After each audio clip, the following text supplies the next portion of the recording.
तर आता आपण जात आहोत इथे मार्केटच्या राजाचं दर्शन घेण्यासाठी आणि तुम्ही पाहाल ना, म्हणजे तुम्ही इथे याल ना तर तुम्हाला अगदी जे लालबाग परळला गणेशोत्सवादरम्यान जे वाईब्स असतात तेच वातावरण तुम्हाला इथे मिळणार आहे. हे कारण की त्याचं आणि आपण ज्या मार्केटच्या राजाची मूर्ती पाहिली तर तुम्हाला असंच वाटणार की आपण लालबागच्या राजाचं दर्शन घेतोय. त्याचं कारण असं आहे की लालबागचा राजा आणि पनवेल मार्केटचा राजा यांचे मूर्तिकार एकच आहेत. तर आता आपण जाऊन दर्शन घेऊया.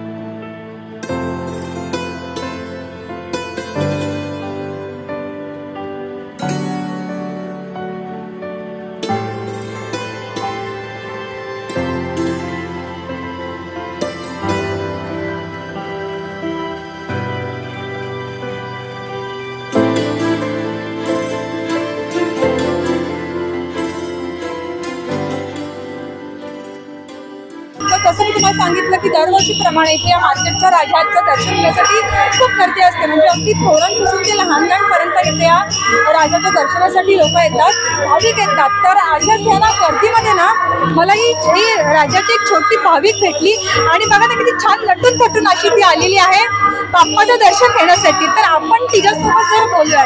तर बाळा तुझं नाव काय? माझं नाव आराध्या आणि लोणकर. तर तू इथे दरवर्षी येते दर्शन घेण्यासाठी? आणि मग तू लालबागच्या राजाला येते दर्शन घ्यायला?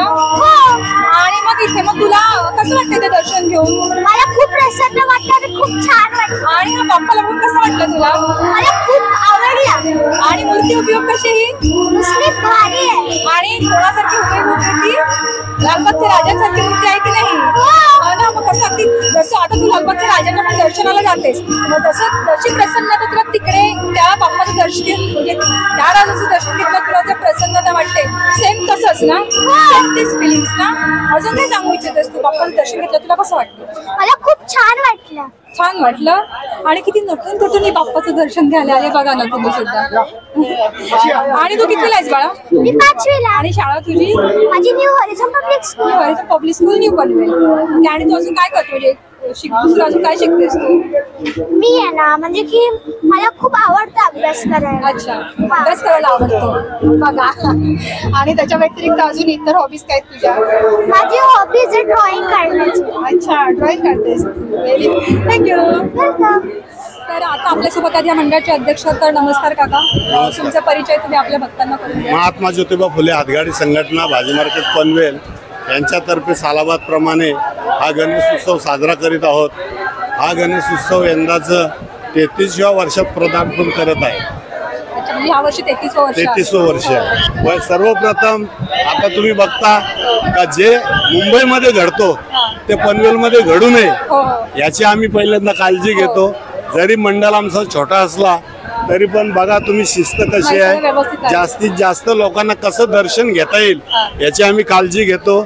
दुसरी गोष्ट, आज राजाचं हे रूप बघण्यासाठी लोक अख्ख्या रायगड जिल्ह्यातून नव्हे तर मुंबई, ठाणा इथून लोक येतात. कारण ज्या लोकांना लालबागला दर्शन घेता येत नाही किंवा काही अडचणी असतील त्या अडचणी दूर करून लोक आता इथं पनवेलला दर्शन घेण्यासाठी येतात.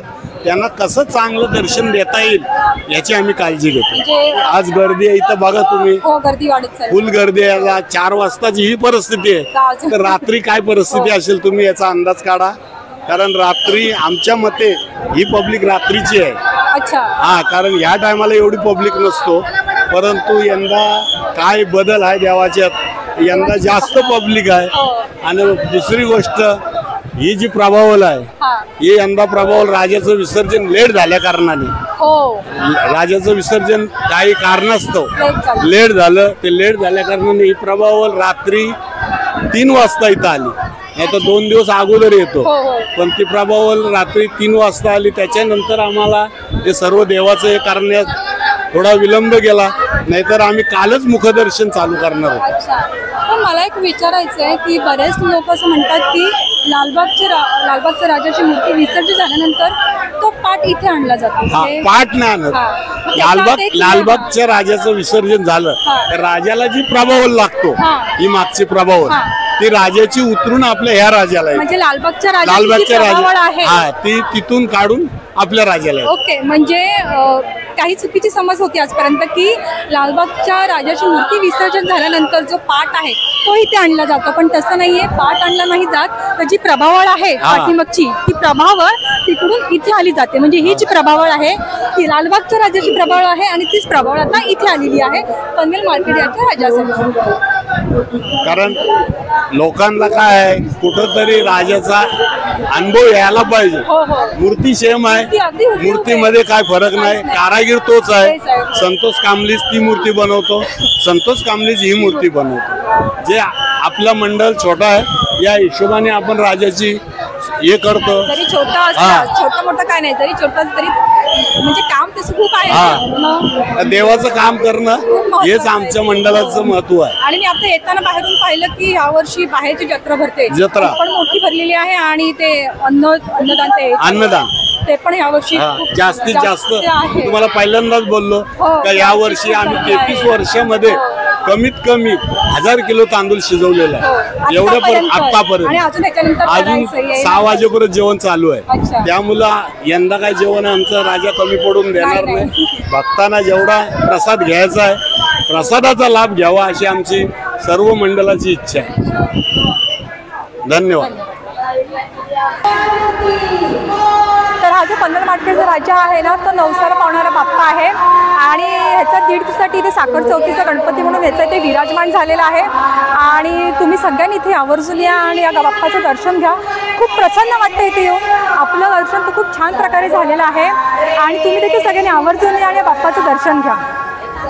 तर आता आपण बाहेर चाललेलो आहेत आणि तुम्ही इथे पाहू शकता इथे किती मोठी गर्दी बघा. तर आता आपण बाहेर चाललेलो आहेत आणि तुम्ही इथे गर्दी बघू शकता. लाईन इथे वाढतच चाललेली आहे आणि इथे सगळी सोय आहे, सगळ्याची सोय आहे. म्हणजे अगदी तुम्हाला इथे पाणी वगैरे कोणाला हवं असेल तर पाण्याची देखील इथे सोय केलेली आहे अगदी मोफत. पुढे चालत चालत आपण आलेलो आहोत पनवेलच्या भाजी मार्केटमध्ये आणि हे जे आहे पनवेलचं भाजी मार्केट आहे. पण जेव्हा इथे हे मार्केटचा राजाचं आगमन होतं, जेव्हा मार्केटचा राजा इथे 1.5 दिवसासाठी विराजमान होतो तेव्हा इथे अन्नदानाचा कार्यक्रम चालू असतो. आणि इथं तुम्ही इथे पाहू शकता की इथे अनेक भक्त इथे भंडाऱ्याचा लाभ घेत आहेत. आता इथे मागाशी मी जेव्हा आले तेव्हा इथे भक्तांची खूप गर्दी होती आणि आता 4:30 वाजले त्यामुळे थोडी गर्दी आता इथे कमी झालेली आहे.